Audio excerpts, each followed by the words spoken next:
Good morning, First Baptist Church. We're here again, midweek video. A lot of great things going on. First off, to address Sunday morning coming church, we're in the stone lot right now, so if you are able to physically park here, that would be a big help to us. For those of you that arrive early, praise team, if you could kind of come in and form your L, sort of like we did last Sunday. And for everybody that parked here, thanks so much. Also over to my right, if you kind of take a look there, those bricks are, they're there for you if you want them. If you want to do a fire pit, if you want to add a section to your house, come get them, please. We would love for you to have them. But the key words as we're going through this building process with the parking lot is improvise, adapt, and overcome. And every Sunday we're going to have to make some adjustments as we are arriving on the property. So we're going to have guys out here in vests kind of helping everybody where to park and where not to park and to be safe. So along with the stone lot, if you're able to park there, great. Once that gets full, if you're able to, and again, I want to be clear, if you're not, then don't. But if you are able to, we're going to, as you can see, I'm pointing, use the grass area. And we'll have, again, a parking lot attendant out here to help with that.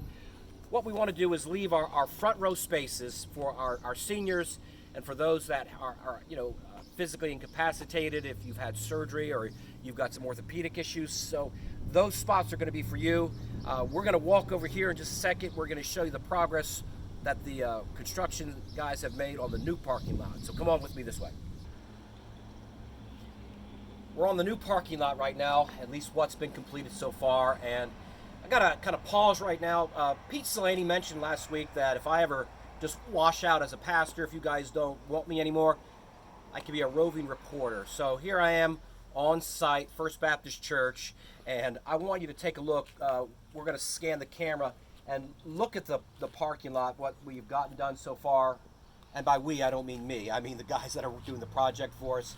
In 2 weeks, all this has been done. And Pastor Wayne and I were talking. It just seems like the parking lot is bigger.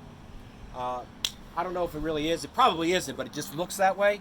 But man, we're excited, and we thank God for this. We're going to be able to park on this actually in the next couple weeks as the progress continues to go over towards the road. And we're thankful for what God's doing. And again, I'm sorry for any inconvenience that this may cause in the next few weeks as far as parking, but if you'll just bear with us, in the next few weeks, things are going to get better, and we're going to continue to see this project go forward. We're going to go inside for a little bit. I have a thought to share with you, but listen, I just want to let you know I do love you, and I'm thankful for the privilege to be a part of your life. I hope you enjoyed that tour and the update with the parking lot. We're going to do that, try to do that on a weekly basis, keep you updated, keep you aware of what's going on. Again, as I said outside, I do love you. Folks, I care about you, and I miss you, and hope to see you every Sunday. For those that have not been able to come back or are not ready to come back, a couple things actually. Remember, we do love you, and we miss you. You come back when you are ready, and we are saving your seat, so to speak.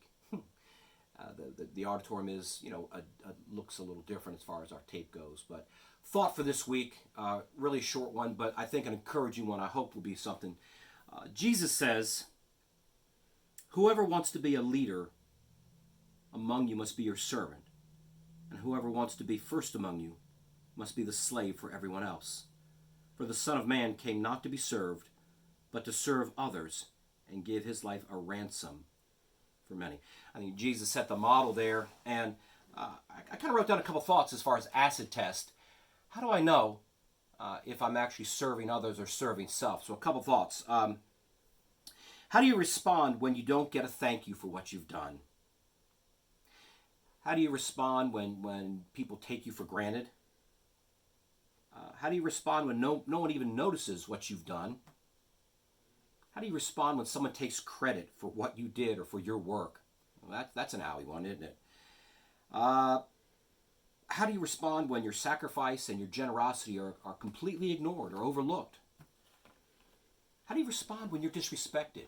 You're standing in line somewhere and somebody just walks up in front of you. What's your response to that? You're waiting at a restaurant and you notice that people get served and seated before you that came in after you. What's going on inside of your heart? I really appreciate this statement. Loving people for the right reasons means we give others what they need most when they deserve it least at great personal cost. And I guess I'm challenged to ask myself as I serve and love people, because those words to me are interchangeable.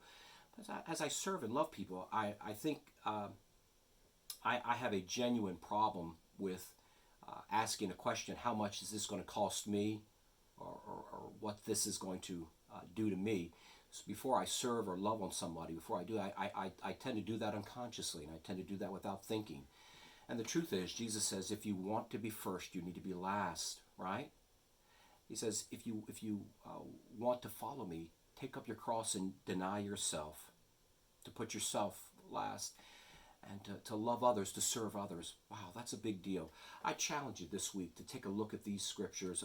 This was in Mark chapter 10. And ask yourself, do I really love people? Do I really serve people?